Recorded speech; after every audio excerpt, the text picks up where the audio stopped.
Me dicen, si tienen dudas, utilicen su micrófono de preferencia, si no, por el chat igual lo pueden decir, ¿ya? A ver, la idea es que obviamente no se queden con ninguna duda.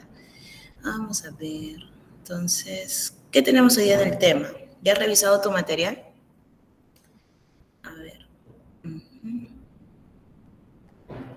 Veamos. Buenos días, ¿qué tal? Tenemos disciplinas filosóficas, ¿verdad? Muy bien, buenos días, ¿qué tal, qué tal? Disciplinas. Veamos.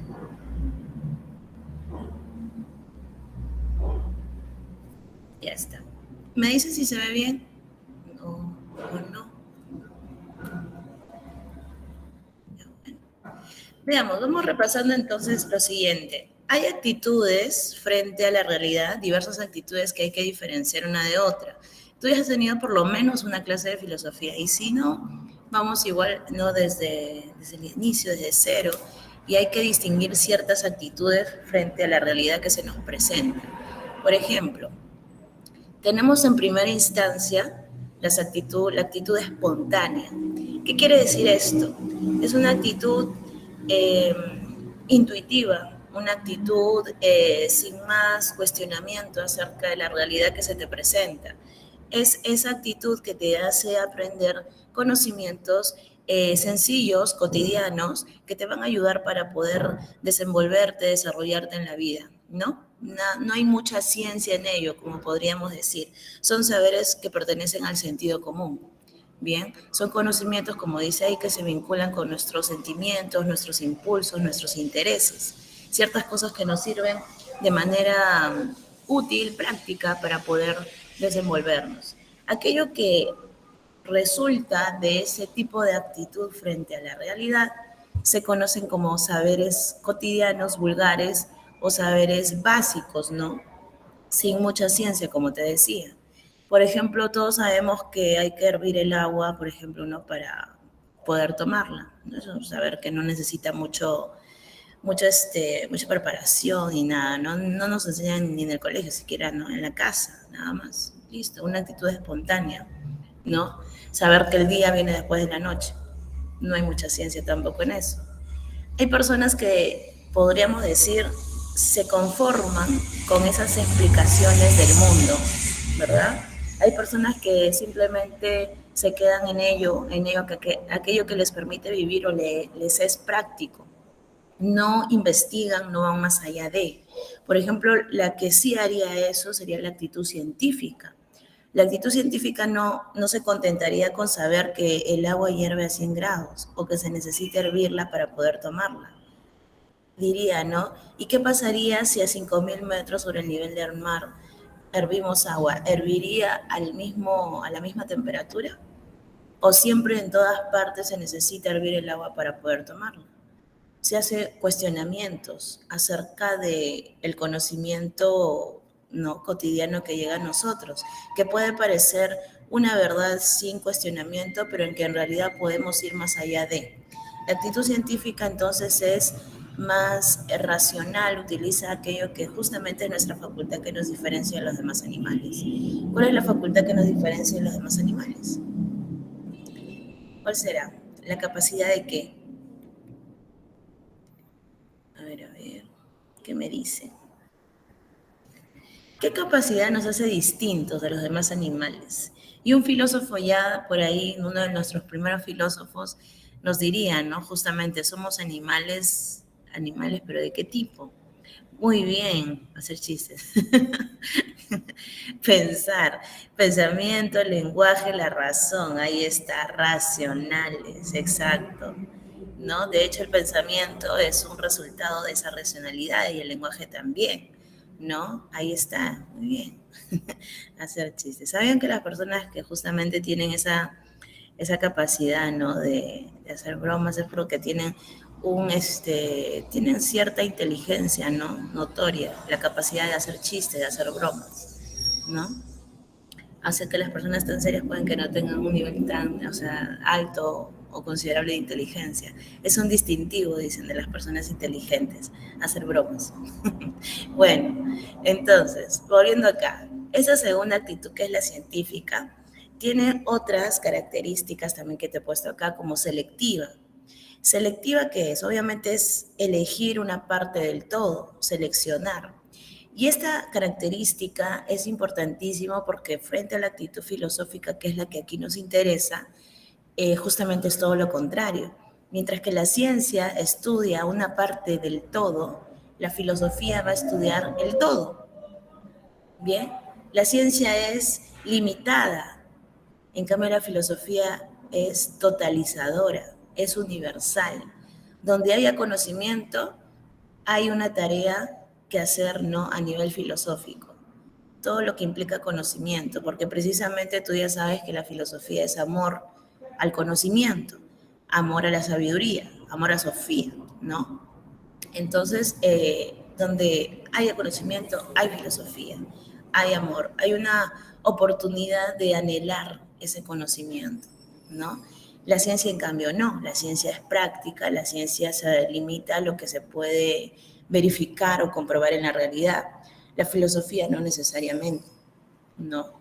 Metódica, en esto sí tienen algo en común con la filosofía, porque la filosofía, bueno, a partir de cierto momento también en su historia, ha aplicado métodos para poder estudiar la realidad. Pero la ciencia siempre se va a caracterizar por eso, por ser metódica, por seguir pasos para poder solucionar un conflicto o un problema que se presente en la vida cotidiana. Y sistemática, eso también tiene en común con la filosofía, porque de manera ordenada organiza todos los saberes que ha podido concluir, que ha podido obtener, ¿no? Sistemática. Justamente ayer, no, el día sábado, que fue ¿no?, el examen de admisión del bloque E, que tiene la mayor cantidad de preguntas de filosofía, que son 8 preguntas, ahí vino, ¿no?, cuáles son las características del conocimiento científico. Justamente acá deteniéndonos en esta parte, ¿no?, donde te estoy señalando las características de la ciencia, del saber científico. Ahí vino, ¿no? Objetiva, racional, metódica, ¿no? Las otras 2 alternativas eran distractores. Las 3 primeras, ¿no? Ahí venía objetiva, racional y metódica. Y te ponían ahí un texto, ¿no?, para que tú pudieras deducir qué tipo de característica era, ¿no? Y bien, eso es muy importante. Entonces, saber las diferencias entre la ciencia y la filosofía, o el saber científico y el saber filosófico, no es igual. Hay cosas que lo separan. Entonces, la actitud, volviendo a la actitud científica frente a la realidad busca una explicación racional de los fenómenos, ¿no? No como la actitud espontánea que de pronto podemos tener si es que nuestra puerta se abre y no vemos que nadie lo ha abierto. ¿Qué pasó? Están penando. Una actitud espontánea es esa, ¿no? Una explicación irracional y lógica, ¿no? En cambio, la científica busca una explicación racional. Ah, no, de pronto un aire, la presión atmosférica, no sé, algo, ¿no? Algo racional y físico propiamente. Tratamos de ver un camino así para poder explicar las cosas que suceden en el mundo, no de manera espontánea e irracional. Y lo que obtenemos de esto es un saber científico. Así de simple. Ahora, a ver, ¿qué me dicen? Pues ya, listo. Entonces ahora, la actitud filosófica, recordando, ¿no?, era totalizadora, en contraste con la ciencia, que es selectiva, es radical. ¿Te acuerdas también por qué?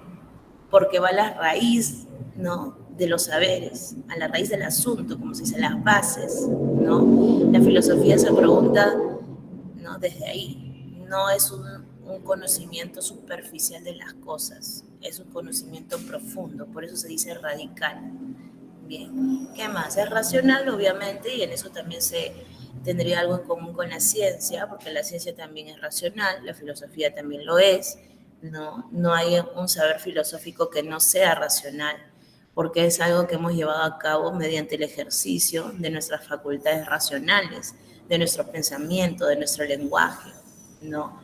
No podría haber filosofía en un animal, por ejemplo, propiamente, porque el animal no razona, no piensa, no habla, Solamente hay filosofía que puede ser hecha por el hombre, precisamente por esa facultad de la racionalidad. Es crítica porque rechaza, porque se opone, ¿no?, a ciertas posturas con las cuales no concuerda. No todos los filósofos van a estar de acuerdo en muchas cosas. Hay filósofos que rechazan, ¿no?, tesis anteriores de otros filósofos, o rechazan también una idea, ¿no?, predominante en algún momento de la historia. En ese sentido es crítica, se opone, rechaza, ¿no? Tiene una confrontación con ideas que le parecen que no son verdaderas o no son acertadas. En ese sentido decimos que es crítica la filosofía. Precisamente por ser crítica, por el rechazo siempre que muestra a cualquier tipo de conocimiento o actitud en la vida, en la historia, a través de la historia, es que la filosofía no es tan bien vista, ¿no? ¿Quién quiere pues llevar a cabo el ejercicio de algo y que de pronto lo critiquen o lo rechacen, ¿no?, o lo confronten? De sentido común como que nadie querría eso, pero en realidad es lo más sano, ¿no? Es lo más sano que haya en el sentido del conocimiento, que haya posturas y saberes que se contrapongan. En la lucha hay un cambio, ¿no? Eso es importante saber, en la confrontación, porque si no, si todo va de una misma manera, lineal, nunca se avanza en verdad en el conocimiento. Entonces ustedes van a ver en la historia de la filosofía, que posteriormente vamos a estudiar, que hay siempre esa cualidad, esa característica presente, ¿no?, en cada momento, esa confrontación. Por eso les decía que nadie quiere a la filosofía a veces, ¿no? Muchas veces nadie la quiere en la sociedad porque te da esa cualidad de criticar las cosas, ¿no? Que sobre todo no es buena para el poder, ¿no? El poder siempre quiere obviamente imponerse, el poder quiere ser obedecido y la filosofía no hace eso. La filosofía siempre se contrapone a algo, ¿no?, que le parece que se aleja de lo verdadero. Problemática también es otra característica, recordando, porque cuestiona de una manera distinta las cosas. El filósofo que justamente lleva a cabo el ejercicio filosófico, mira desde una perspectiva distinta las cosas, no las mira siempre desde el mismo lugar, ¿no? No tiene solamente una mirada así encuadriculada, sino panorámica de toda la realidad. Esa es la distinción, ¿no?, de aquel que tiene una actitud filosófica. No mira una parte, mira el todo.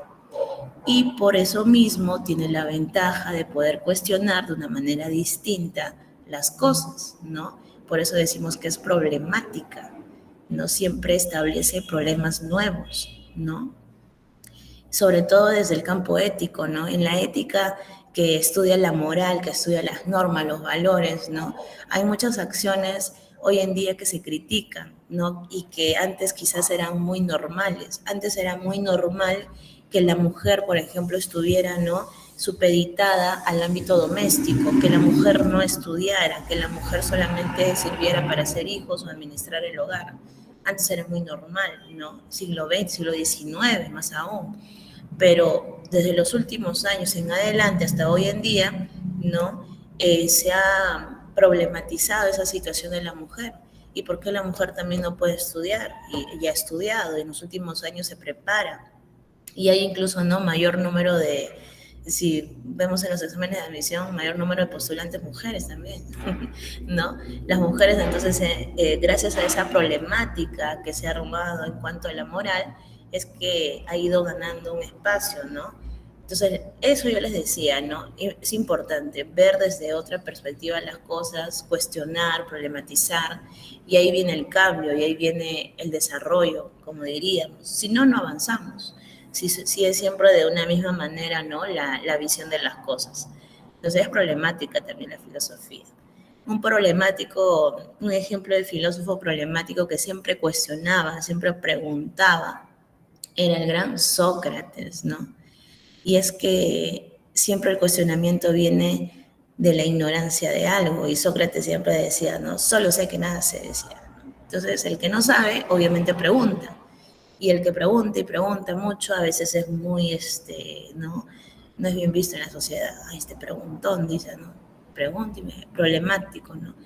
Claro, es que buscar a Sofía implica eso, preguntarse continuamente sobre algo que no se sabe. Y muchas veces eso no gusta, ¿no? Eso genera más bien incomodidad. Pero ustedes pregunten, pues. Trascendente. Trascendente porque la filosofía no se limita, como la ciencia, a estudiar de ciertos temas que se puedan verificar en la realidad. La filosofía se va más allá de, ¿no? Ciencia, por ejemplo, no hay de Dios, ¿no? Ciencia de Dios no hay, porque Dios no es algo que se pueda comprobar en la realidad.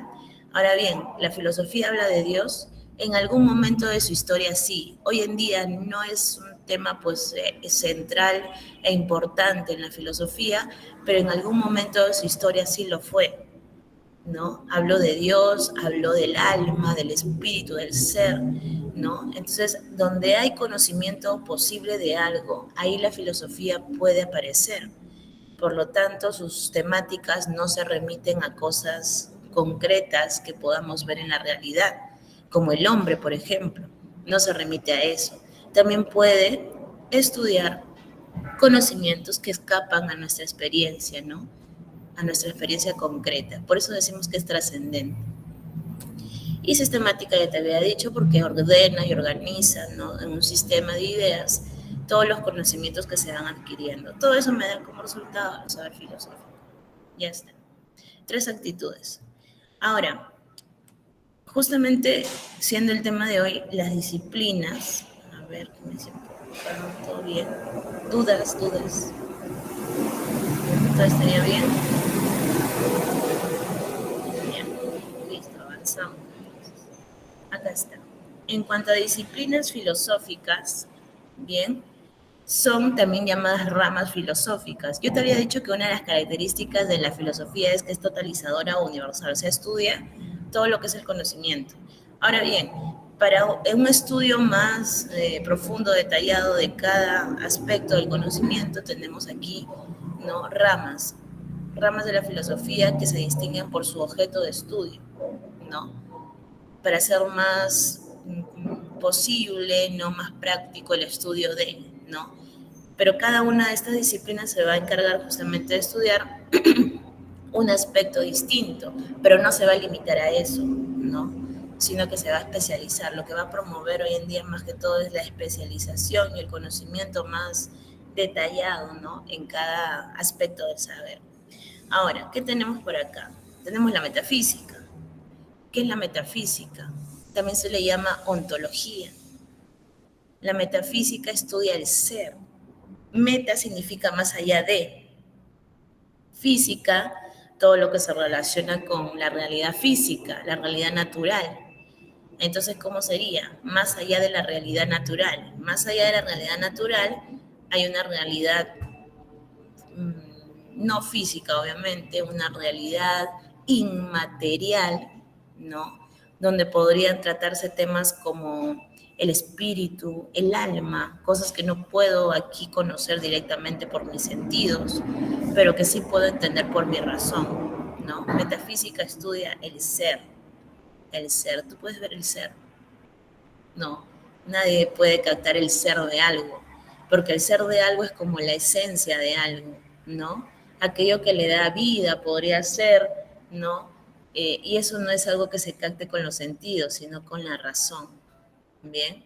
La metafísica entonces fue una disciplina que estudiaron nuestros primeros filósofos, los más grandes diría yo, Platón y Aristóteles, uno de nuestros primeros filósofos, ¿no? ¿Qué más? La nociología, que es la disciplina del conocimiento, la epistemología, que es la disciplina de la ciencia, ¿qué más? La lógica, que es la disciplina que estudia el razonamiento correcto, el buen razonamiento, ¿no? Y el buen razonamiento se expresa a través de la palabra. Y hay una lógica que toma San Marcos, que es la lógica informal.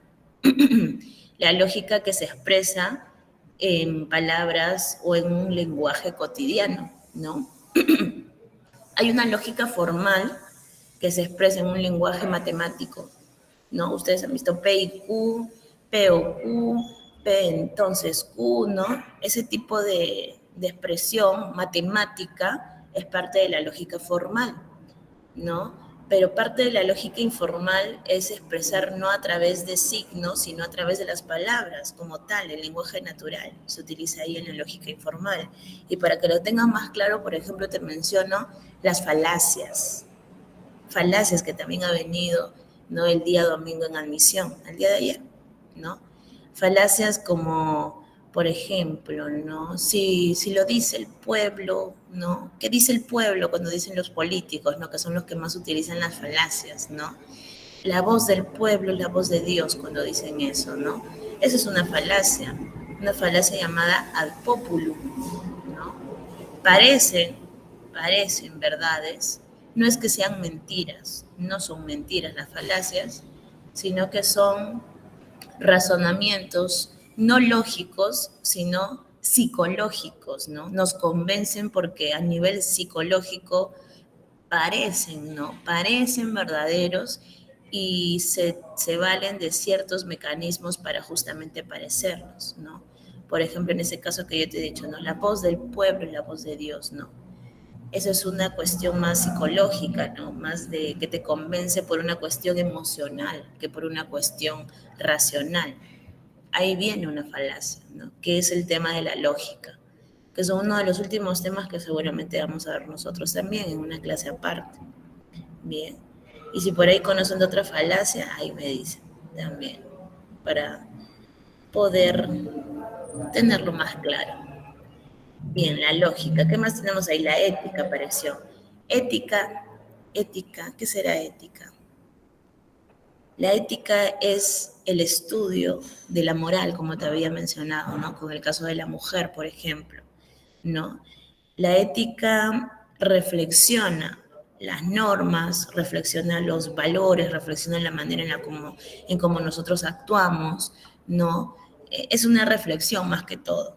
Por ejemplo, a nivel moral, que es lo que estudia la ética, ¿no? A nivel moral, una actitud moral que tenemos todos es ir vestidos, ¿no? Por la calle, ¿no? Ponernos ropa, eso es una norma moral. Si no nos pusiéramos ropa, seríamos unos impúdicos, ¿no? Nos podrían poner una multa o en el peor de los casos también la gente nos miraría mal. ¿Qué es esto? ¿Por qué anda así? ¿No? Somos unos inmorales y vamos sin ropa. Pero la ética diría, ¿no? Daría el fundamento también de eso, ¿no? O también podría dar una apreciación problemática del asunto, ¿ya? ¿Y por qué no podemos ir desnudos por la calle? ¿Y por qué no? ¿No? Se preguntaría la ética. Es la reflexión de la moral. Así como yo te decía, ¿no? Mucho tiempo la moral de la sociedad disminuyó, por decir así, o recluyó a la mujer en un ámbito determinado, en el ámbito doméstico. Y de pronto la ética, que viene a ser la reflexión sobre eso, diría, ¿no? ¿Y por qué la mujer tiene que ser necesariamente recluida al ámbito doméstico? ¿Por qué no puede estudiar? ¿Por qué no puede trabajar? ¿Por qué no puede facturar? ¿No? ¿Por qué no? Diciéndolo en otras palabras, ¿no? La reflexión ética nos lleva a modificar ciertas cosas a nivel moral, cosas cotidianas. La moralidad es práctica, la ética es teórica, ¿no? Y eso también lo vamos a ahondar en el tema que nos toque, ¿no? Justamente de esa disciplina. La moral está el conjunto de normas o valores. La estética te habla sobre el tema de la belleza o del arte también, sus manifestaciones artísticas, que también es otra de las disciplinas que bastante está viniendo en admisión, estética. Vino el día sábado, no el día domingo. Y en filosofía política, obviamente su nombre lo dice, se hablan de cuestiones relacionadas a la política, sobre todo con lo que todos esperamos de la política, justicia, ¿no? Ese es el tema central, la justicia. Y filosofía del lenguaje, obviamente también, su mismo nombre lo dice, ¿no? Gira en torno al lenguaje mismo, a la mente también está. Antropología filosófica, eso gira en torno al tema del hombre. Y axiología gira en torno al tema del valor. Bien, algunos de estos vamos a ir viendo. Primero, vamos a entrar con la nociología. También se le conoce como la teoría del conocimiento. ¿De dónde viene esa palabrita nociología? La primera ¿no? La raíz que está por acá, a ver, esta GN. Esto lo ponemos por acá y le agregamos gnosis. ¿Qué significa gnosis? Todo esto viene del griego. Gnosis significa conocimiento. Conocimiento en griego. Por eso de ahí viene la famosa gnoseología. Ahora, logía también tiene su propio, ¿no?, significado. Viene de logos. Y tú sabes que logos significa estudio, tratado, razón, ¿no? Logos también significa palabra, ¿no?, en griego. Entonces ahí viene logía, el estudio del conocimiento, ¿no? El estudio o la teoría del conocimiento. Ahora, va a ser la rama, como dice ahí, que se ocupa de pensar qué cosa es el conocimiento, cómo se origina y cuáles son los límites del conocimiento. ¿Bien? Ahora, primero tenemos que definir, pues, qué es el conocimiento. ¿Qué es el conocimiento? Si yo digo que conozco algo, ¿cómo es así? ¿Cómo se lleva a cabo eso, el conocimiento? Si yo te digo pitahaya, ¿qué se te viene a la mente? ¿Se te viene la imagen de eso o no? Si no se te viene a la mente ninguna imagen, es porque no conoces qué es la pitahaya. Pero obviamente si la conoces, sí, ¿no? Al toque. Ahí sabes de lo que te estoy hablando, ¿no? Pitahaya. El conocimiento podría ser una correspondencia, ¿no?, del objeto que está en la realidad afuera de nosotros con la imagen o la representación mental, ¿no?, que se forma en nuestra mente, ¿no?, propiamente. Entonces, eso es la correspondencia. Si decimos que conocemos algo, es porque aquí hay eso, ¿no? Así sí lo conozco, ¿no? Aquí se arma la imagen en mi mente. En psicología, eso tiene un nombre, se llama percepción en psicología, ¿no? Pero propiamente acá en filosofía sería el conocimiento, listo. Yo conozco algo, está acá. En psicología tú también vas a ver, ¿no?, de que no siempre somos capaces de percibir las cosas o de tener una imagen acá en nuestra mente. No siempre, ¿no? Sucede solamente a partir del año en los niños, en psicología, vas a ver. Eh, Antes del año los niños no tienen esa imagen o no retienen una imagen de las cosas en su mente. Cuando ya van creciendo, alrededor del año, ¿no?, de vida, ahí recién pueden retener algo en sus mentes. Antes no. Por eso es que solamente el niño considera las cosas que ve como aquellos que tienen una existencia. Si lo ve, existe. Y si no lo ve, oh, desapareció, ya no existe, porque todavía no retiene acá, ¿no? Cuando ya retiene es cuando el niño comienza a buscar, ¿no? A buscar aquello que sabe que existe, aunque no lo vea, ¿no? Eso ya nosotros, obviamente, ya podemos también, ¿no?, hacer de una manera más normal, ¿no?, que nos parece que siempre hubiéramos tenido esa capacidad, pero no, pues recién en determinado momento de nuestra vida lo tuvimos. Y eso se llama conocimiento, vamos a llamar así. Es la representación que se forma de la mente del sujeto, en la mente del sujeto que aprende, ¿no? Que aprende, que capta el objeto, ¿no? Es esa representación mental. Ahora, ahí tenemos, ¿no?, la representación en la mente del sujeto del objeto que está afuera de él, ¿no? El objeto le podemos llamar, como dice ahí, objeto cognoscible, y el sujeto es el sujeto que puede conocer, que se le llama cognoscente, y el objeto que puede ser conocido, cognoscible. Y lo que va a quedarse en su mente del sujeto es la representación o imagen mental. Ese es el conocimiento. Ahora, ¿qué características tiene el conocimiento? El conocimiento es objetivo, porque siempre se da sobre un objeto, ¿no? Sobre un objeto de la realidad, por eso decimos que es objetivo. Pero ojo, ese conocimiento no tiene que alterar, las cualidades del objeto, tiene que ser tal cual, porque si no ya no es conocimiento, es un engaño, podríamos decir, es una deformación, ¿no? Y puede suceder también que el sujeto a veces no perciba de manera correcta. Cuando vuelvo a repetir, ustedes en psicología vean el tema de percepción, hay situaciones en las cuales el sujeto puede que no perciba bien lo que está allá afuera de él.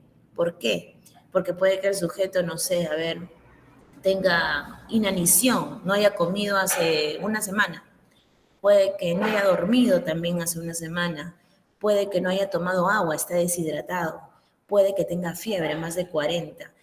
Esas situaciones te pueden llevar a una situación de alucinación, ¿no? Un síntoma como ese. Y el sujeto obviamente no percibe de manera correcta las cosas que están afuera. Incluso más allá de eso, ¿no? En la alucinación crea cosas que solo están en su mente, que no están en la realidad, ¿no? Y puede tener ilusiones también, ilusiones ópticas, ¿no? Puede terminar pensando que el arbolito es su amigo, ¿no? Está al lado de un árbol y lo confunde, ¿no? Puede que la persona también esté bajo sustancias alucinógenas que lo hacen también deformar las cosas, ¿no? Entonces, tiene que ser un objeto, ¿no? Tal cual lo perciba, pero el sujeto que esté bien, pues en buen estado también, ¿no? Que no esté bajo las circunstancias que te he mencionado. Solo así hay un conocimiento real de las cosas, ¿no? Cuando el sujeto está en sus 5 sentidos y sin alterar la realidad que está afuera, la percibe, eso es conocimiento objetivo. Necesario, necesario, es como es y no puede ser de otra manera el conocimiento, ¿no? Por ejemplo, un triángulo, todo triángulo tiene 3 lados, eso es algo necesario, ¿no? Que se tiene que cumplir en una figura triangular, 3 lados, es como es y no puede ser de otra manera, si no ya no sería un triángulo, ¿no? Universal, es válido para todos, ¿no? Que es válido para todos, que 2 más 2 es 4, eso es válido para todos, ¿no? Universal. Fundamentado, se justifica en la fundamentación lógica racional. El conocimiento también necesita eso, ¿no? Verificarse, fundamentarse, sustentarse, ¿no? De manera lógica. Esa es otra característica entonces. Y por acá tenemos tipos de conocimiento, por su naturaleza, por su modo de obtenerla y por su relación con la experiencia. Tenemos acá, por su naturaleza, hay un conocimiento que obtenemos de los sentidos y un conocimiento que obtenemos de la parte racional. Por ejemplo, un conocimiento sensible, ¿cuál podría ser? Que las manzanas son rojas. Ese es un conocimiento que hemos obtenido por nuestras sensaciones. Hemos visto muchas manzanas y todas tienen la cualidad de ser rojas. Es conocimiento sensible. Conocimiento racional, que lo hemos obtenido gracias a nuestra capacidad racional. Por ejemplo, las matemáticas. Eso es un conocimiento racional, ¿no? Ahora, por su modo de obtenerlo, tenemos el conocimiento intuitivo y el conocimiento discursivo. Uno tiene más ciencia que el otro. El intuitivo solamente no de a partir de algo, por ejemplo, tocas a alguien y deduces que tiene fiebre. Hoy tienes fiebre, ¿no? Es intuitivo. Pero si tú quieres dar una mayor ciencia y certeza de que tiene fiebre la persona, lo llevas a un médico o le pones el termómetro y lo que te dicta el termómetro sí tiene fiebre. Eso ya es un conocimiento más seguro, más científico, discursivo, ¿no? Por su modo de obtenerlo, mediato o inmediato. Y por su relación con la experiencia tenemos saberes que son o se dan antes de la experiencia, se les llaman a priori, en su momento también vamos a ver ese concepto, y el conocimiento a posteriori, que viene después de la experiencia. ¿Qué conocimiento obtenemos a priori, antes de la experiencia? El conocimiento matemático, por ejemplo. No necesitamos experimentar, ¿no? La presencia de números y fórmulas en realidad para poder recién entender las matemáticas. Lo tenemos antes de la experiencia, aquí. En cambio, la posteriori viene después de la experiencia. Solamente habiendo visto cómo son las manzanas, podemos dar cuenta de ese conocimiento. O sea, es un conocimiento a posteriori, después de la experiencia. Antes no, así como yo te dije pitahaya, solamente si has conocido a la pitahaya, has tenido experiencia de visual, ¿no? De conocer ello, sabes qué es, si no, no, ¿qué será? No hay experiencia. No, eso sería posteriori. ¿Qué problemas del conocimiento hay? Bueno, el problema de la posibilidad, ¿es posible o no es posible conocer? Los que dicen que sí es posible conocer se llaman dogmáticos. Ellos creen que sí es posible conocer. Los que dicen que no, no es posible que el hombre pueda conocer porque el hombre tiene una capacidad racional limitada. Se llaman escépticos. Y los que dicen que sí podemos conocer y no podemos conocer, que sí, que no, que hay cosas que sí podemos y cosas que no podemos conocer, se llama el criticismo. Este es de Kant. Por ejemplo, Kant le pone a lo que sí podemos conocer, le pone fenómeno, ¿no? Y a lo que no podemos conocer le pone noúmeno, dos nombres distintos, ¿no? Para lo que sí se puede y para lo que no se puede conocer. Y esto lo vamos a entender en su momento. ¿Cómo que sí y cómo que no? Claro, Kant diría que hay cosas en la realidad que pueden ser conocidas, ¿no? La apariencia física de las cosas, de los objetos, pero hay cosas que no puedo conocer, por ejemplo, el alma. Yo puedo ver tu alma, tú puedes ver mi alma, no, hay cosas que no podemos conocer. Eso se llamaría noúmeno. Ahora, el origen. Para algunos, el origen del conocimiento se halla en la facultad racional, son racionalistas, y para los que dicen que se halla en la facultad de la experiencia, en los sentidos, son empiristas. Y los que dicen que para el conocimiento son necesarios tanto lo uno como lo otro, son a prioristas, ¿no? Tanto la razón como la experiencia. También le podemos llamar criticistas, porque justamente estos tres últimos que vamos a ver acá son partes de un mismo filósofo llamado Kant. Criticismo, apriorismo y fenomenalismo. Bien, eso es de Kant. Y la esencia del conocimiento, tenemos ahí el realismo, que me dice que el objeto determina el conocimiento, el idealismo, que el sujeto es el que determina el conocimiento, bien, y los criterios de verdad. ¿Qué criterios hay para que algo sea verdadero? Adecuación, cuando hay una correspondencia entre lo que se dice y el objeto de la realidad. Evidencia, cuando vemos la verdad de manera indudable, ¿no? Hubo un filósofo llamado Descartes, que seguramente lo habrán escuchado, ¿no? Y lo vamos a ver también, que dice, ¿no? Voy a dudar de todo voy a dudar, pero ¿de qué no puedo dudar? Dice, de que estoy dudando. Y si estoy dudando, estoy pensando. Y si pienso, existo. Esa es mi primera verdad de la cual no me cabe duda. Esa es mi primera evidencia, diría Descartes. ¿No? Lo que es claro, lo que es distinto, lo que es indudable. A ver, a ver. Ah, ¿qué me dicen por aquí? Ya está. ¿No se pasa? Uy, ya. Ay, profesora, Sí, disculpe, no puedo observar bien la diapositiva, lo veo muy pequeño. muy pequeño. Ya, a ver, vamos a ver. Poner otra opción.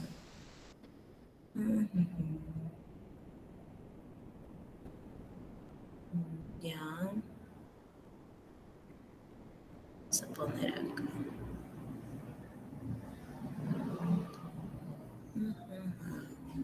Ya está. A ver, me dicen ustedes si se ven bien ahora o igual de pequeño. Y ahora sí. ¿Sí? Ah, ya, listo, chévere. Ya. Entonces, el tercer criterio, ¿cuál es? Utilidad. Algo es verdadero si me es provechoso, si me es útil. Tu consejo de pronto me facilitó ciertas cosas, entonces es verdadero, ¿no? Un consejo nutritivo puede ser un consejo de vida, un consejo académico, ¿no? Si es verdadero, ¿no? Si es útil, es verdadero, ¿no? William James va a ser uno de los filósofos justamente del utilitarismo. Por ejemplo, claro, acá él te daría un tipo de consejo, ¿no? Para la vida, ¿no? El arma más grande contra el estrés es nuestra habilidad de escoger un pensamiento sobre otro. Ahí está. Ah, ya, o sea, me quiere decir que debo seleccionar lo que debo pensar para no estresarme tanto, ¿no? En una situación determinada. Si eso es verdadero, si eso es útil, si eso es provechoso para mí, le doy el criterio de verdad, ¿no? Ahora, lo coherente. Lo coherente es cuando algo obviamente no es contradictorio con otras verdades. Cuando no hay contradicción, entonces puedo decir que algo tiene coherencia. Bien, ahora, antes de ir por acá, veamos, también vamos a ver la disciplina filosófica, me dicen si se ve bien, la axiología. Creo que sí, ¿no? Ajá. Bien, la axiología, dice ahí, ¿no? Proviene de las voces griegas axios y logos, ¿ya? Axio significa valioso y logos significa tratado, estudio, razón, lo que te había mencionado. Entonces la axiología estudia todos los problemas que se relacionan con el valor, con la experiencia valorativa.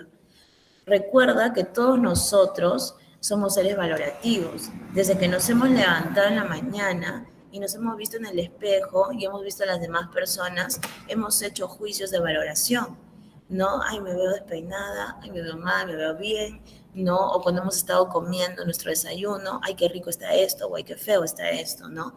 Estamos dando valoración, valor a las cosas, a las personas, ¿no? A todo lo que esté de manera externa pues a nosotros, incluso también nosotros mismos, nuestros pensamientos, nuestra manera o nuestro estado de ánimo también. No todo eso implica un valor, ¿no? Ahora, ¿qué tenemos acá? En la experiencia valorativa, el sujeto es el quien realiza la acción justamente de valorar. Y el sujeto se encuentra influenciado por diversos factores. Pueden ser los afectivos, los intelectuales o también los activos, que son los que te impulsan a actuar.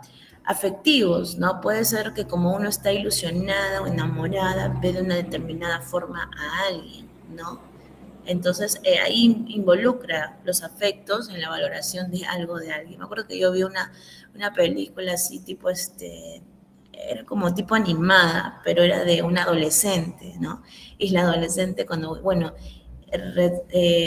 representaba, ¿no? Su manera, su acción frente al mundo. Por ejemplo, esta adolescente, cuando estaba enamorada, ¿no? Y luego de pronto sufrió una desilusión, ¿no? Decía, ay, estando así ilusionada lo vi de esta manera, lo vi guapo cuando en realidad era así, ¿no?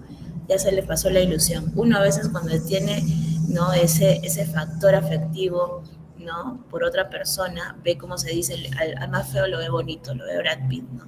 Pero en realidad no es así. Entonces la experiencia valorativa también está influenciada por eso, ¿no? Por la cuestión afectiva. La cuestión intelectual, ¿no? Dependiendo de nuestros intereses, ¿no? ¿Qué nos interesa conocer? Nos interesa conocer, no sé, el ámbito matemático, el ámbito de letras, ¿no? Dependiendo de eso, también le damos valor a las cosas, ¿no? O nuestro interés puede ser también más que todo económico. ¿Por qué estudias la carrera que vas a estudiar? Por plata, porque en verdad te gustan los fines de esa carrera, ¿no? Porque vas a ayudar a alguien o porque vas a conocer algo, ¿no? Ahí también implica la valoración que hacemos de las cosas, ¿no? Ahí también hay valor. Y activos, como te decía, porque nos impulsan a actuar de una manera determinada. A ver, el objeto es el que es valorado obviamente por el sujeto y puede ser una entidad tanto real como irreal, concreta o abstracta, o particular o general. Constituye la experiencia valorativa, ¿no? Está constituido por dos momentos que hay que diferenciar. Por ejemplo, cuando observamos algo, simplemente no hay una valoración de las cosas, ¿no? Cuando observamos, más que todo, describimos algo de manera objetiva, tenemos una conciencia neutral, ¿no? Cuando vemos a alguien, ¿no? Ya es alto, ¿no? Es con textura delgada, es de tez blanca, estamos simplemente describiendo en esa situación, pero cuando ya decimos, ¿no? No solamente nos remitimos a describir, sino decimos, me parece una persona apuesta, atractiva, o más bien todo lo contrario, ahí ya estamos valorando algo. Ahí ya ponemos en práctica una conciencia valorativa de las cosas. Entonces son distintos estos dos momentos, la observación pura, neutral, y el acto valorativo propiamente, que ya implica un juicio, ¿no? Un juicio de valor frente a eso. Eso hay que tener en cuenta. Por ejemplo, cuando nosotros hacemos una valoración de las cosas, ya, como te lo había dicho acá antes, ¿no? Si quien realiza la experiencia valorativa es el sujeto, Entonces, todo lo que es o implica valor es algo subjetivo, no es algo objetivo, ¿no? Entonces, en gran parte, esta valoración, ¿no? En gran parte es subjetiva. Entonces, esta valoración se aleja relativamente de la ciencia, porque la ciencia es más que todo objetiva, ¿no? Pero hay que distinguir estos dos tipos. Entonces, la observación propiamente neutral, donde describo, y el acto valorativo, que ya es más justamente subjetivo, ¿no? Ya no es tan científico que digamos. Ahora, ¿qué características de los valores hay? Objetividad, porque obviamente se da acerca de un objeto determinado, la belleza de un cuadro de Picasso, por ejemplo. Polaridad, que también ha venido eso en preguntas diversas, ¿no? Puede ser de la presa San Marcos, también ha venido mucho de los valores. Polaridad, bueno, malo, bello, feo, verdadero, falso, ¿no? Rico, asqueroso, puede ser, ¿no? Polaridad. Por ejemplo, había una pregunta, ¿no? Que decía, un día de San Valentín, unos enamorados se fueron a ver una película, ¿no? Y la chica dijo, ay, la película me pareció bonita, interesante, hermoso el final. Y el chico dice, no, a mí me pareció todo lo contrario, ese final nunca se lleva a cabo no, en la realidad, es un final que no me gustó, ¿no? ¿Qué característica del valor se pone de relieve en ese caso? Ella dijo que la película era bonita y él dijo que no, que era feo. Ahí sería la característica de la polaridad, ¿no? Por ejemplo. Eso si lo trasladamos a un caso, ¿no? Un caso de eco. Ahora, ¿qué otra característica hay? La gradualidad. Gradualidad significa intensidad también. Pésimo, malo, regular, bueno, excelente, ¿no? Cuando te dicen, no, califica la atención que te brindó la señorita, ¿no? Del 1 al 10. Ahí tú estás dando una graduación, ¿no? De la experiencia que has tenido. Buena, muy buena, mala, ¿no? Esa es gradualidad. Por ejemplo, decir, ¿no? A él lo quiero, pero el otro lo amo, por ejemplo. Hay una intensidad, una graduación ahí, ¿no? Eso sería la característica del grado, ¿no? De la intensidad. Jerarquía. Jerarquía implica importancia. Por ejemplo, para mí es más importante, no sé, el dinero que el amor o viceversa, ¿no? ¿Qué es más importante para ti? Muchas personas actúan justamente aplicando esa característica del valor, ¿no? A las cosas de la vida cotidiana.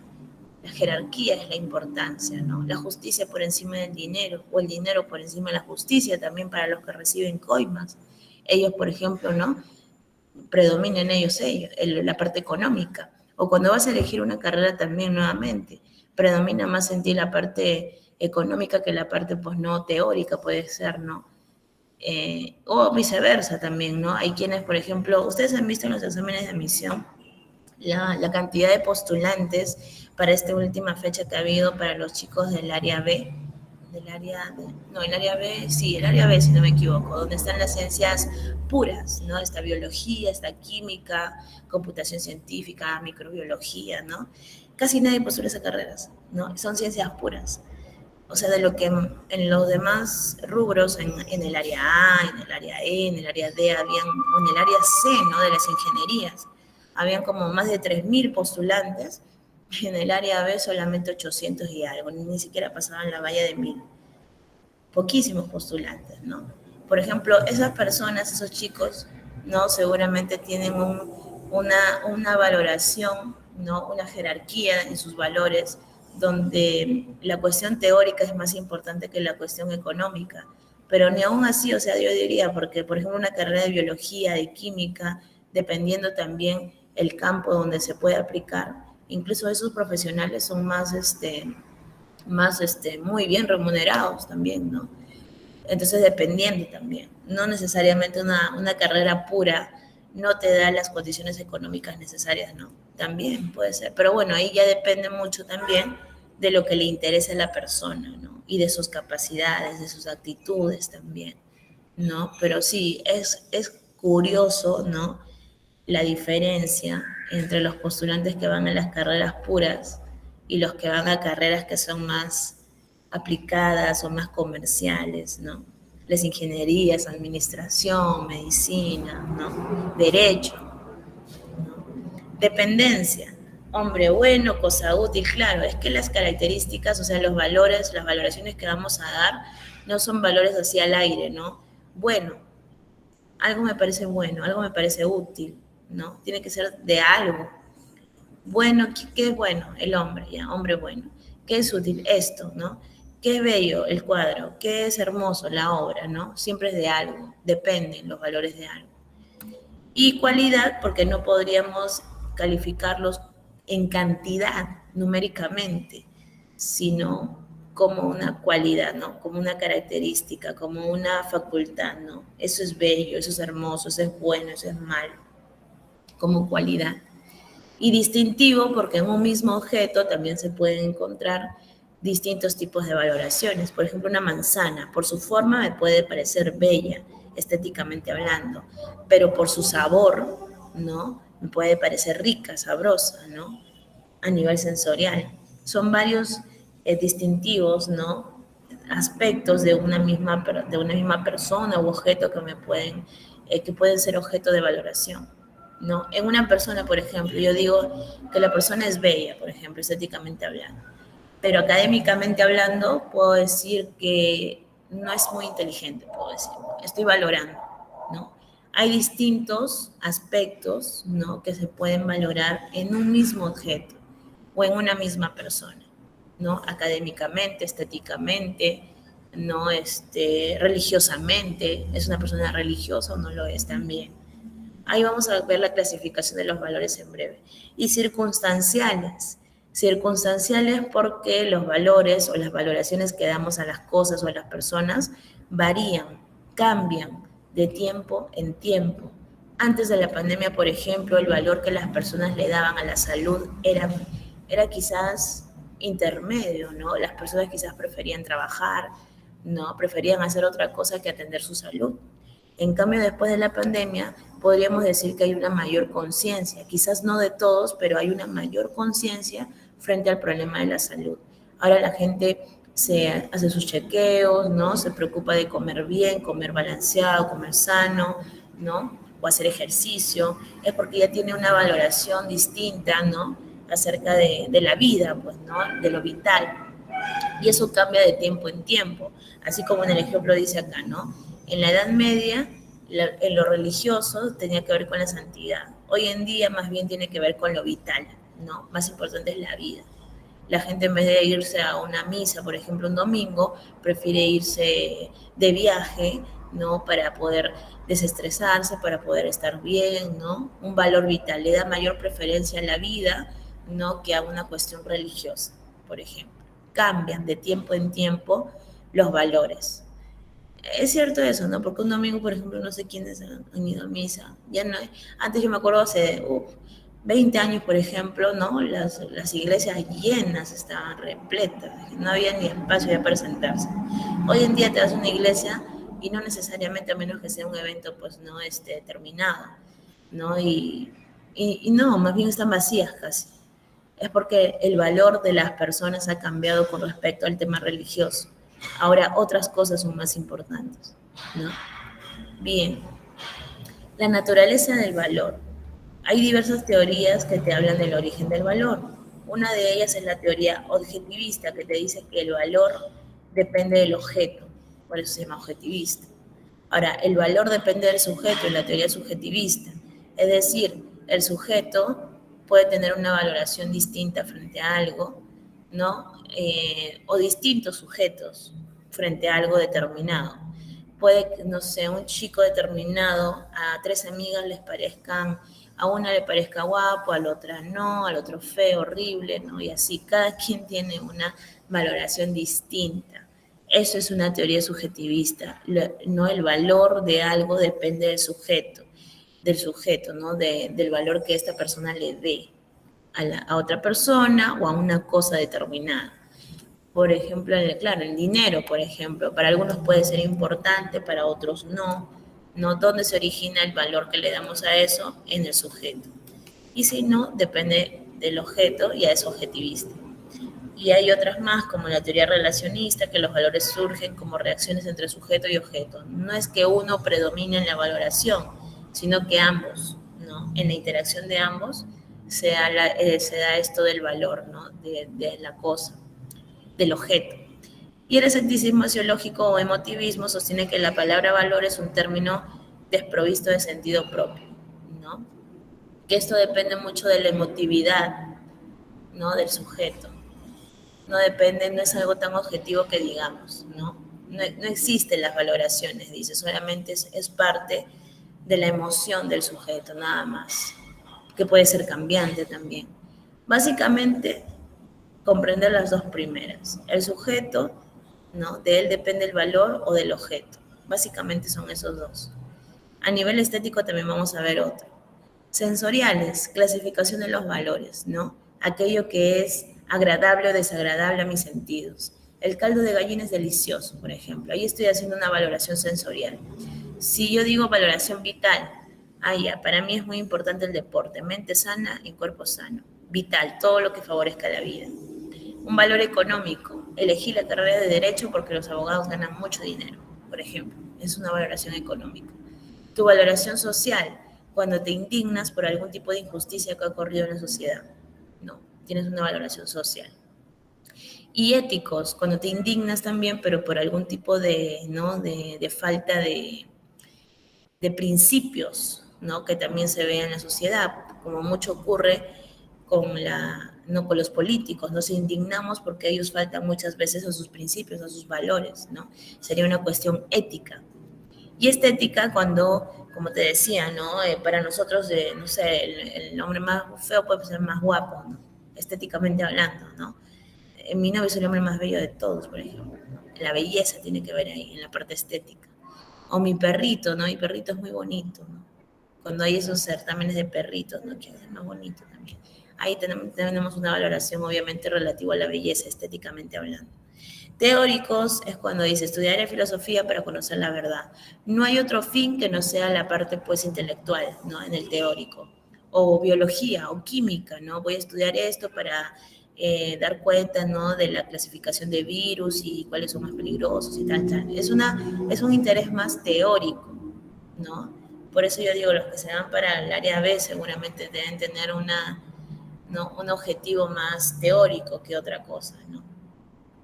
Y religioso, ¿no? Cuando decimos Jerusalén es una ciudad sagrada. Lo mismo podríamos decir del Vaticano, por ejemplo, ¿no? Donde está el Papa y eso, ¿no? Eso es algo religioso. Y a ver, el acto moral y el acto ético, ¿no? Tiene que ver esto con la ética. La moral es el conjunto de normas y la ética va a reflexionar sobre la moral. Bien, en la moral hay una moral subjetiva y objetiva. En la subjetiva se cumple o se lleva a cabo una moral cumpliendo el deber, lo que es nuestro deber, ¿no? Y tenemos ahí tipos de morales subjetivas como es el hedonismo, que es una moral que depende del placer, el eudemonismo, que genera felicidad, el utilitarismo, donde dice que lo valioso trae consecuencias útiles para la mayoría, ¿no? Y el objetivo que consiste en cumplir la ley moral, preceptos de la conducta, dice. Hedonismo puede ser que nosotros prefiramos, no sé, tienes 20 soles en tu bolsillo, prefieres comerte un cuarto de pollo a la brasa, ¿no? Y eso es ser hedonista, porque estás buscando el placer, pero un placer sensitivo, ¿no? Porque también con esos 20 soles, quizás si te gusta el teatro o el cine, prefieres irte ahí también, ¿no? ¿Qué estamos buscando en esa acción? Estamos buscando el placer. Cuando nos vamos de viaje, cuando vamos a una fiesta, cuando tomamos o comemos algo, buscamos el placer. De manera frecuente y común, casi todas las personas hoy en día son y somos hedonistas, porque buscamos el placer en algo, ¿no? En ver una serie, por ejemplo, un fin de semana, ¿no? En jugar algo que nos gusta, un deporte determinado, buscamos el placer. Somos hedonistas. Eudemonistas, cuando lo valioso es lo que genera felicidad. Por ejemplo, hay un Aristóteles, ¿no? Aristóteles decía que todos nosotros buscamos la felicidad. Si eres feliz en algo determinado, pues sigue ese tipo de felicidad que tú has elegido, ¿no? Lo valioso es eso. Eso sería un eudemonista. Y el utilitario es el que persigue algo útil o algo práctico para su vida. La ética, como ya te había dicho, reflexiona sobre la moral, es algo más teórico. El hecho moral puede tener todas estas características que aquí te estoy poniendo: consciente, colectivo, teleológico, y que obviamente está compuesto de normas, ¿no? Que el individuo va a interiorizar. La norma moral también tiene estas características. De aquí podemos rescatar, por ejemplo, que tiene un propósito. Toda norma moral tiene un propósito de dirigirse hacia algo bueno, ¿no? Generalmente, obviamente, cuando dejamos de cumplir una norma moral, nos dicen inmorales más bien. Por acá hay tres requisitos, justamente hablando de la inmoralidad, tres requisitos para que una persona sea considerada moral. Esto viene hace más de 20 años en San Marcos, más o menos. Te preguntan acerca de esos requisitos. Y no te lo pueden preguntar directamente, sino en un caso determinado, por ejemplo. El primer requisito para que tú seas una persona moral es que seas consciente. ¿Y qué quiere decir esto? La conciencia implica distinguir lo que es bueno y lo que es malo, así de simple. Un niño, por ejemplo, un bebé más aún, no pueden distinguir lo bueno de lo malo. Quien sí puede hacerlo es una persona adulta, incluso un adolescente podría distinguir lo bueno de lo malo. Solamente que ante la ley, los adolescentes se rigen bajo las mismas normas que los niños, ¿no? Leyes que los niños, derechos que los niños. Entonces, los adolescentes y los niños tienen esas mismas eh, ese mismo, están dentro de la legalidad, ¿no? De los menores de edad. O sea, a partir de los 18 recién, tú de manera mínima ya puedes distinguir lo que es bueno y lo que es malo ante la ley, ¿no? Pero la conciencia yo creo que los adolescentes ya saben distinguir entre uno y lo otro. Claro que no lo tienen de manera no objetiva, pero algo de noción tienen. Ahora, otro requisito es la libertad. Somos libres de elegir entre una y otra cosa. Tenemos capacidad de decisión. Y así como podemos elegir entre lo bueno y lo malo, y si elegimos lo malo y nos descubren, pues tenemos también que asumir las consecuencias de aquello que hemos elegido. Eso se llama responsabilidad. Bien. Ahora, lo moral es aquello que cumple las normas morales. El inmoral es aquello que no las cumple. Y el amoral, hay que distinguir, es aquel que más bien no tiene noción de las normas, ¿no? Por lo menos no tiene conciencia, como el niño, o como aquellas personas que tienen algún trastorno mental. Ellos son personas amorales, ¿no? Ausencia de normas morales.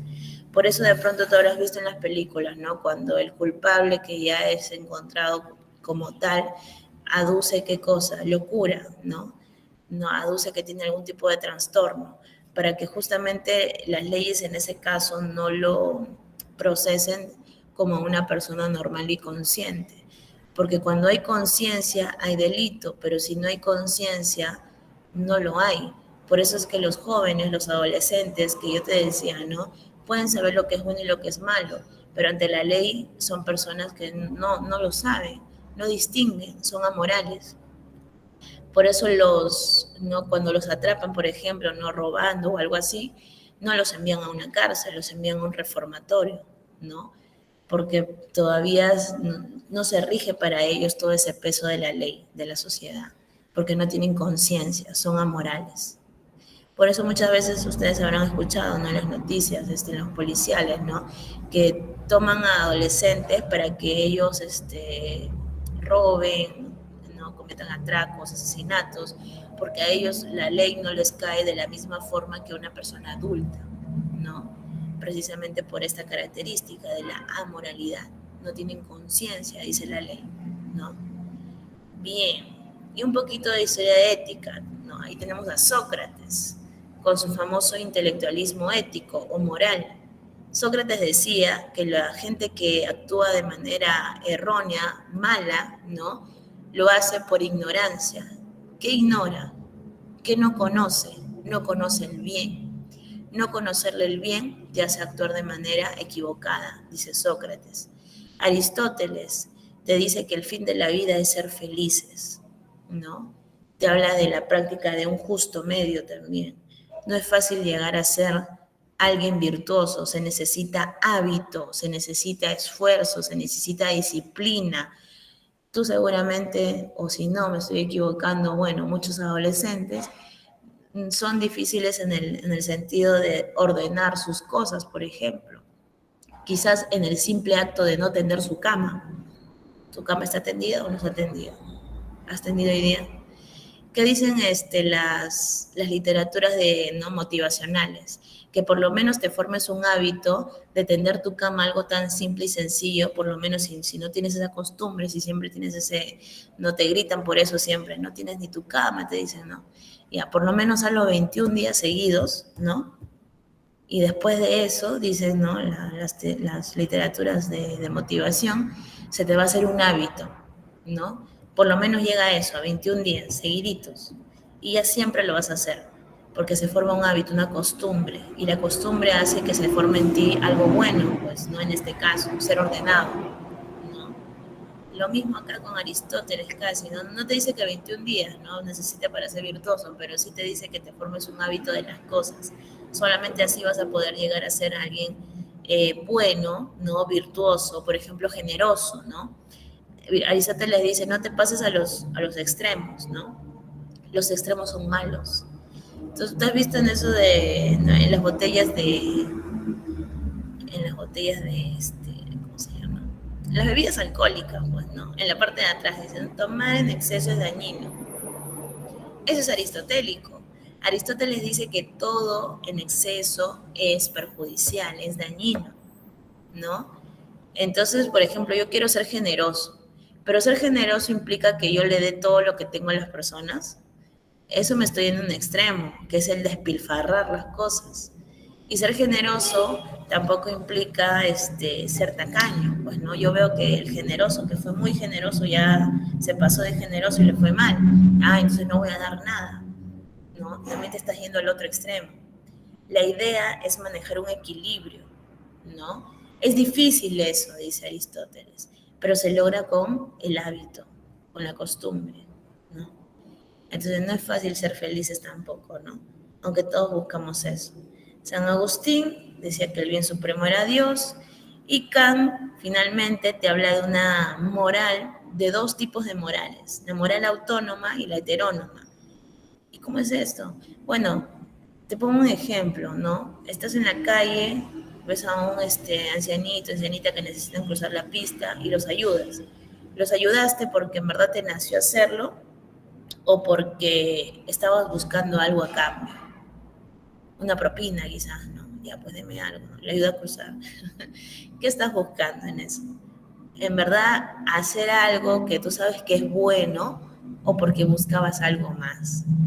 En primera instancia, si tú lo hiciste porque buscabas solamente pues hacer algo bueno, solo eso, nada más, tu moral es autónoma. Tu moral no tiene condiciones. No es que yo te ayudo porque voy a obtener algo, sino que te ayudo porque quiero hacerlo o porque sé que eso es bueno, ¿no? Y tu moral es autónoma. Pero si más bien buscas algo a cambio, tu moral es heterónoma, es la moral condicionada, ¿no? Hay dos tipos entonces de moral que Kant, ¿no? Distingue en nuestras acciones. Cuando vamos a estudiar algo, por ejemplo, tú estudias medicina porque los médicos que ganan buena plata o porque en verdad quieres ayudar a las personas con eso que vas a hacer, ¿no? Moral heterónoma o moral autónoma. Autónoma es cuando no tienes condiciones, cuando vas a estudiar algo porque en verdad quieres realizar esos objetivos que te van a permitir esa carrera. O heterónoma cuando tú buscas algo más, buscas el dinero, buscas la fama, el reconocimiento, ¿no? Ahí está. Entonces, esos dos tipos de morales pertenecen a la famosa ética formal de Kant. Y bueno, creo que ya ahora sí podemos ir a las preguntas. A ver. ¿Dónde estamos? Por acá. Profesora. Ay, dime. Ay, perdón. Sí. Disculpe, ¿va a pasar los PPT? Claro, con la tutora. Ah, ya, ok, gracias. Listo. Ya, ahora sí, vamos con las preguntitas. Son 15 preguntas, 5 minutos para que lo revises y me des tu clave. 5 minutos. Yo creo que sí, incluso 10. A ver, piénsalo bien, ¿no? 15 preguntas. 5 a 10 minutos. Si tienes dudas por ahí, por el chat, me dices, voy a estar acá. Concéntrate, 10 minutos.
Ya, ahora sí, chicos, muy bien.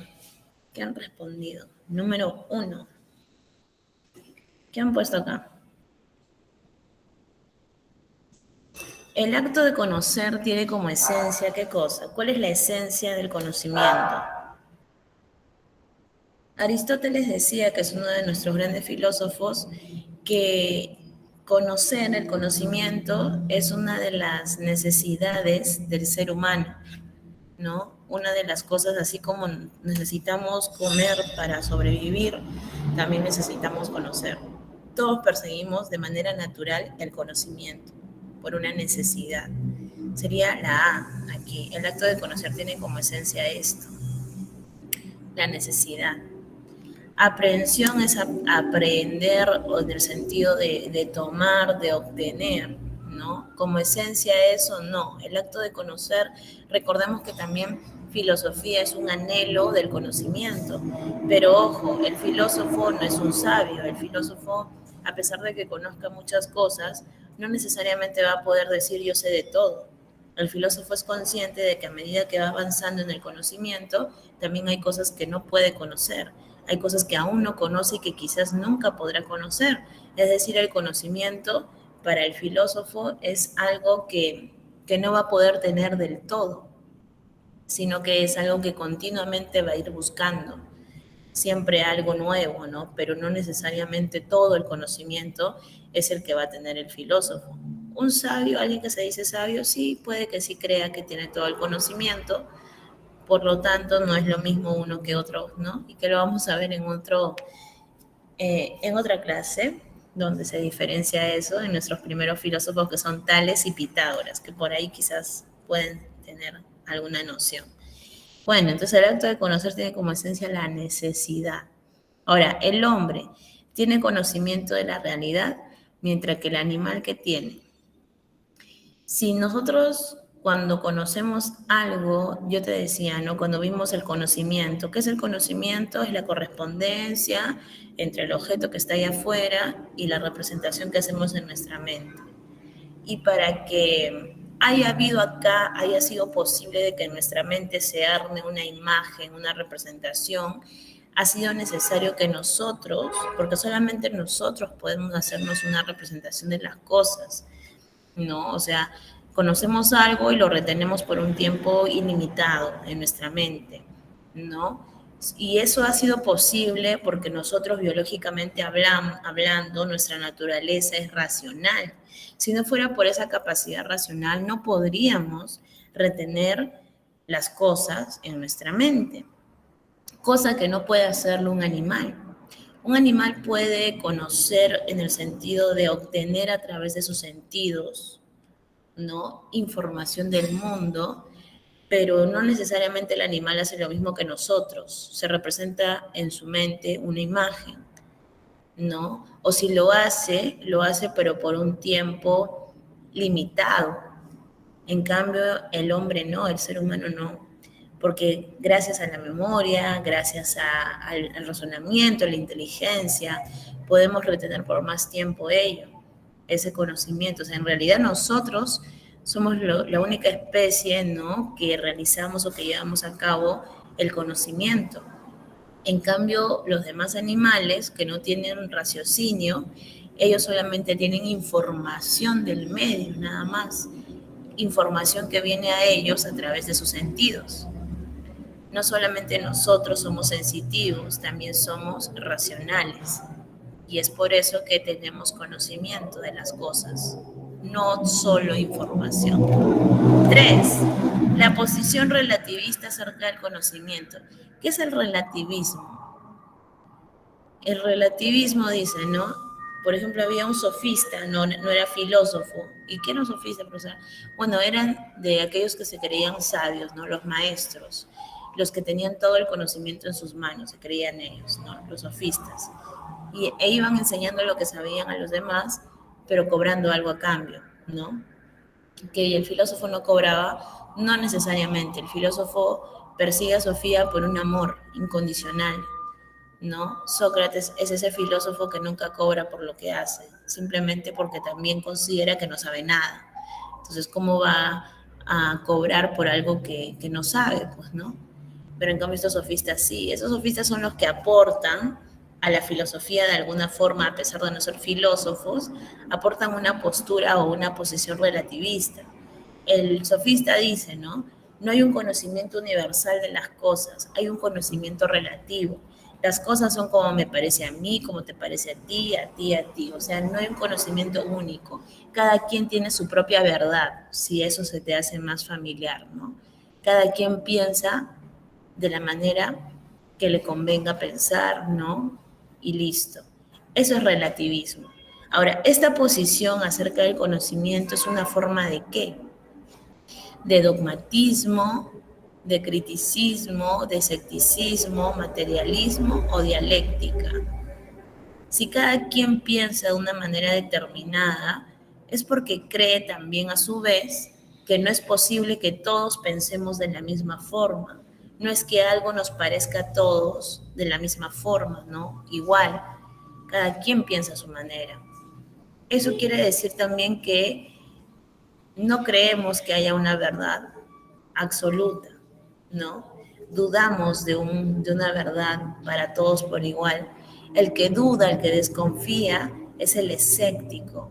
Es una forma de escepticismo, podríamos decir acá. La C sería en la 3. 4. La finalidad última de toda ciencia, ¿cuál es? Hay 4 funciones que tiene toda ciencia. Una función es la de describir lo que está afuera en la realidad. Otra función es explicar, encontrar la causa de un hecho.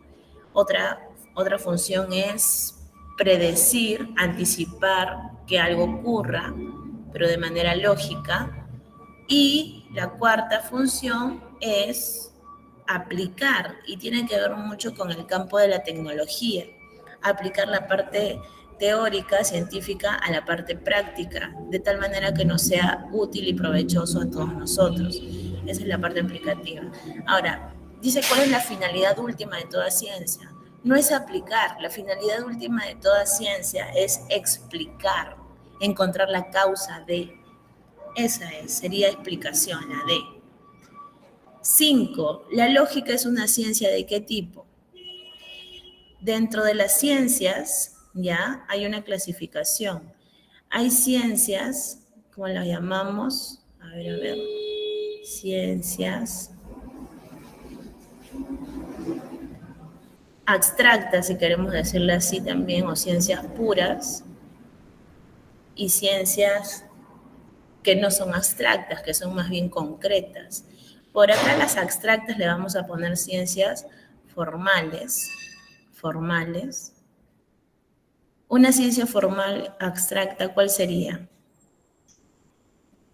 Y del otro, ciencias concretas, ciencias de hecho, que se les llama ciencias fácticas, de hechos de la realidad, fácticas.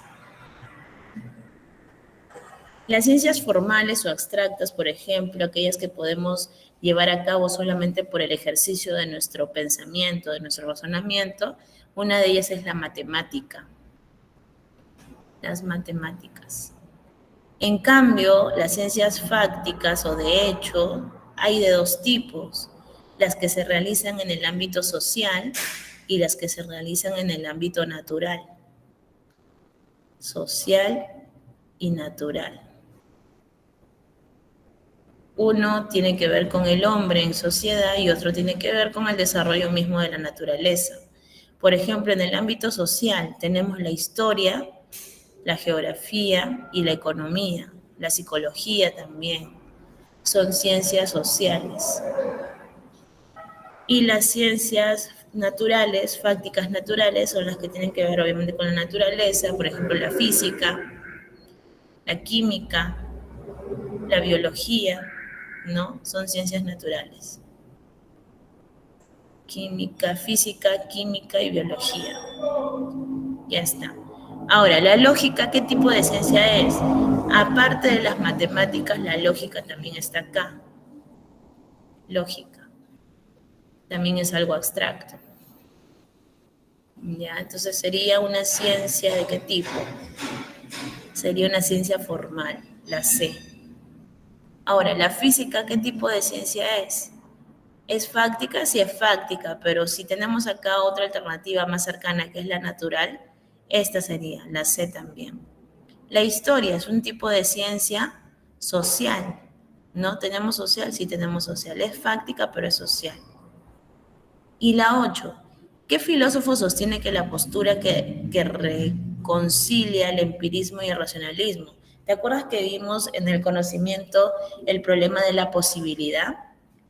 O del origen, mejor dicho. ¿Dónde se origina el conocimiento? ¿En la razón o en la experiencia? Quienes me dicen que es en la razón se llaman racionalistas y quienes me dicen que es en la experiencia se llaman empiristas. Pero hay unos que me dicen que tanto en la razón como en la experiencia se puede llevar a cabo, gracias a esos dos, ¿no? El conocimiento. Esa postura se llama criticismo. Ah, no, confusión, no. Criticismo. La A sería acá. A ver, vamos a deshacer esto. Vamos a borrar. Esta no es la A aquí. El criticismo. Este reconcilia tanto el racionalismo como el empirismo. Y eso es de Kant. Tanto para construir el conocimiento se necesita la experiencia como la razón. Bien, sería la A. 9. ¿Qué filósofo representa el empirismo? El fundador del empirismo es Locke, así que él sería John Locke, la D. 10. ¿Qué disciplina se ocupa de las cuestiones que se relacionan con el aborto inducido, la eutanasia y la donación de órganos? Son temas polémicos que tienen que ver con la cuestión ética, la ética. ¿Y qué disciplina sostiene que existen deberes que deben ser cumplidos más allá de las consecuencias favorables o desfavorables que puedan traer? ¿No? Y que cumplir con esos deberes es actuar de manera moral. También está la ética, ¿no? La ética sostiene, la ética tiene que ver con el deber. Y, pero más específicamente acá te han puesto bioética, ética, estética, ontología y deontología. Hay algo más específico que se llama deontología y que tiene que ver con el deber. De ahí viene, deber, sería esa, la E sería. 12. ¿Qué disciplina abarca el estudio de la moral, la virtud, el deber, la felicidad y el buen vivir? Al ojo, la ética, otra vez. 13. ¿Qué filosofía es el estudio acerca de cómo debería ser la relación entre los individuos y la sociedad? Entre los que son gobernados, ¿no? O a ver, individuos y sociedad, ¿cuál sería? Claro, entre los que son gobernados y los gobernantes, entre los ciudadanos y su gobierno, sería la filosofía política, relacionado al tema de la justicia. 14. Una forma de conceptuar qué cosa sería el estudio filosófico del ser humano elaborado a lo largo de los siglos y actualmente objeto de atención de los filósofos. Si te dicen que el ser humano es el objeto de estudio, o sea, el hombre, se refiere a la antropología filosófica. Y 15. La palabra que significa conocimiento, pero luego se convierte en ciencia, es el término griego. ¿Cuál será? Que significa conocimiento, pero luego se convierte en ciencia, dice. Es el término griego. Conocimiento habíamos visto que era gnosis, pero luego te dice se convierte en ciencia. Ciencia tiene otra raíz que es episteme. El conocimiento epistémico es el conocimiento científico. Solo el conocimiento es gnosis, pero si aquí ya te están haciendo referencia a ciencia, eso sería episteme. De ahí viene la disciplina filosófica que se llama epistemología, que estudia justamente el conocimiento científico. ¿Bien? Y bien, chicos, entonces todo bien hasta acá. Vamos a guardar esto. Ya. ¿Dudas? Ajá, exacto. Pregunta por el filósofo, sería Kant, ¿no? Ah, en la número... creo que en esta de acá, ¿no? En el número 8. Ah, el filósofo, muy bien. Chévere. Sería la E, ¿no? En la 8. El filósofo. Muy bien, cachimbo. Es cuestión de darse cuenta e identificar, ¿no? Muy bien. Dependiendo si nos piden postura, corriente filosófica o filósofo. En ese caso sería Kant. Bien. ¿Alguna otra acotación, precisión? A ver, ¿todo bien? ¿Estamos bien hasta ahí? ¿Sí? Ya, muy bien. Entonces, muy bien, chicos, hasta una próxima oportunidad. Que tengan una buena tarde. Cuídense. Chao. Hasta la próxima semana, profesora. Gracias. Bien, muchachos, a ver, son las 12:02, tienen ahí unos minutos, un poco más de media hora para poder descansar un ratito para almorzar, porque a las 2:45 yo te voy a enviar enlace de Meet para que ingreses y tengamos nuestra CDE. ¿Qué se refiere con CDE? Charla de cómo dar examen, de cómo realizar el simulacro. Tutora, ¿a qué hora empieza el simulacro? A la 1, pero ustedes deben estar conectados desde las 12:45, ¿sí? Entonces, yo les voy a enviar enlace y no se olviden que el simulacro se da con cámara encendida. Entonces, si por ahora tú todavía estás con tu pijama, no te habías lavado la cara, tienes un ojo abierto, el otro ojo cerrado, ahí tienes tiempo para un poco peinarte, acomodar tu cabello, lavar tu cara y comenzamos el examen a la hora indicada, ¿sí? Entonces, ya no les quito más tiempo, vayan a almorzar. 2:45 les voy a pasar el enlace.